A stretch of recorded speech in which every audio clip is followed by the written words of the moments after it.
All right, Utah, so there's still a push here in the state of Utah for election integrity, and there's a push against it as well.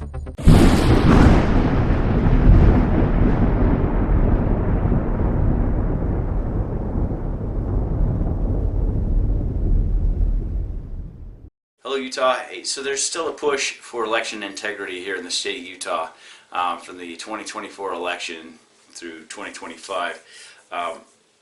We all know Phil Lyman ran for governor. He was, the delegates picked him as the candidate for the Republican Party. There were rules within the Republican Party that were not followed, and somehow they were circumvented by Governor Cox. Governor Cox somehow, and I don't understand all of it, but he was able to secure his name on the ballot by collecting signatures. So according to Governor Cox's group, his campaign, whatever, they collected enough signatures according to them, right? They say they did, and then Phil Lyman's camp and Natalie Clausen say, hey, where's the signatures at? And miraculously, the signatures are not accounted for. The signatures are not accounted for in that nobody can go look at them. Suddenly these records are sealed, and is it not? It's historically been public record. If you fill out a FOIA, Freedom of Information Act request, or a GRAMA request, Government Records Access Management Act request, right? They're kind of the same thing. The people that historically have been able to access these documents no longer can access them. And the timing is suspect. Access of these documents is suspect. Why? Because they historically have been able to look at them. The opposing, by Utah state law, I've read this myself, I probably should look it up and share it with you.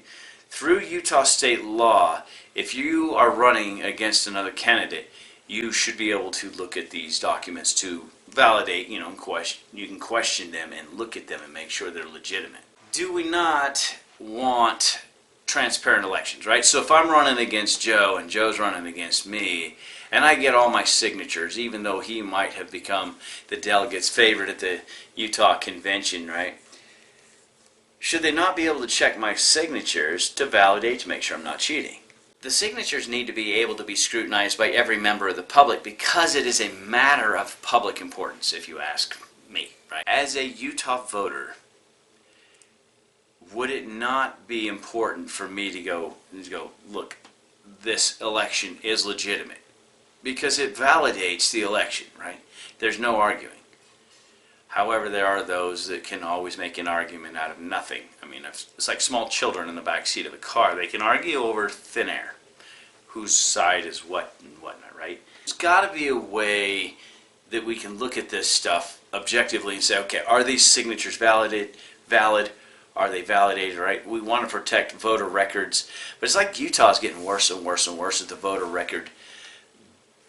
records, and why is that? The water's being muddied more and more and more, so that you have to have a law degree to understand the voting laws and election laws here in the state of Utah. So Natalie Clausen is pushing to have the signatures verified and validated, because wouldn't it be an interesting thing if Governor Cox did in fact cheat? What if he did? Hi, this is an update about Utah's 2024 gubernatorial election. We'll call this video "The Case of the Missing Signatures." As many of you know, back last spring, Phil Lyman won the Utah State GOP convention with almost 68% of the vote. Those are huge numbers. I don't know if that's ever happened in Utah's history where you had a governor candidate get such high numbers, especially against an incumbent. So based on our state party laws, bylaws, Phil should have been the only Republican candidate on the ballot in November. But Spencer Cox and Deidre Henderson forced us into a primary. I was running as Phil's running mate for lieutenant governor, and they made us run against them as a primary. And Spencer Cox said he received 28,000 signatures, and that's why he should be on the ballot as well. So we went in, I went into his office, to Deidre's office prior to the primary and said, we want to see your nomination petitions. We want to see these signatures. And they, just prior to that, just a few days earlier, had let other public members of the public come in and see some of these nominating petitions for other candidates. Well, when I went in to ask, they said, no, you can't look at these. And they have never since let any member of the public see Spencer Cox's signature packets. So there's a lot of concerns there. So I sent an email to the director of elections and I said, please tell us, you said that he got sufficient signatures. How many extra signatures did he get? They said that he received 28,006 that were verified.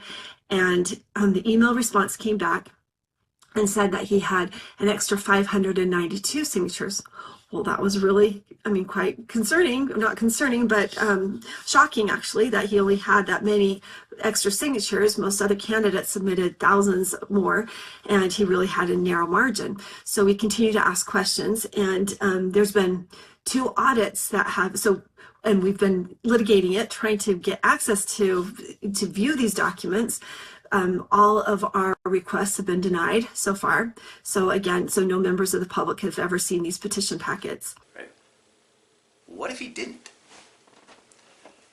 But he's not making a case that he didn't cheat. And yet him and Lieutenant Governor Deidre Henderson are putting up every roadblock they can possibly create to keep anyone from validating the signatures they may or may not have.